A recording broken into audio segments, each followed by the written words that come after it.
कृषि शिक्षा एवं कृषि अनुसंधान मंत्री सूर्य प्रताप शाही मंगलवार की देर रात को आगरा पहुंचे।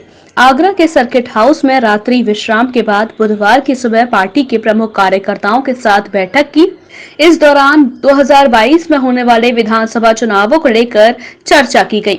बैठक के बाद मंत्री सूर्य प्रताप शाही के द्वारा शहर के प्रशासनिक अधिकारियों के साथ बैठक की गई, जिसमें कई अहम मुद्दों पर बात कही।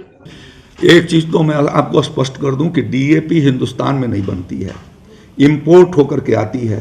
पूरी दुनिया वैश्विक महामारी से ग्रस्त रही है, जिसकी वजह से दुनिया भर की तमाम फैक्ट्रियां जो हैं बंद रहीं। स्वाभाविक रूप से उसमें लॉकडाउन के भीतर जो डीएपी का उत्पादन अरब देशों के भीतर होता था वो नहीं हुआ। इसके कारण जो समय लगा लॉकडाउन हटने के बाद, तो ट्रांसशिपमेंट से होकर के राज्य के भी आता है बंदरगाहों पर, बंदरगाहों से रेक और वहाँ से हम डेस्टिनेशन पॉइंट पर ट्रकों से पहुँचाते हैं। तो इसमें किसी प्रकार की कोई न मुंह बंद है न कोई कठिनाई है।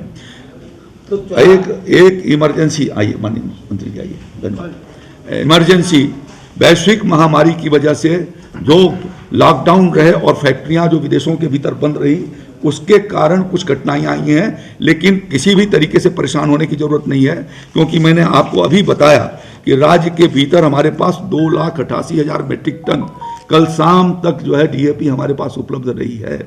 वहीं डीएपी खाद की किसानों को हो रही समस्या को लेकर मंत्री शाही ने कहा कि डीएपी राज्य में पर्याप्त मात्रा में मौजूद है। आज की तारीख में 2.54 लाख मैट्रिक टन डीएपी राज्य में उपलब्ध है। मेरठ, अलीगढ़, आगरा इन तीनों शहरों में लगभग 50,000 मैट्रिक टन से अधिक डीएपी है। राज्य के अलग अलग शहरों में डीएपी लगातार जारी है और किसानों को मिल भी रही है।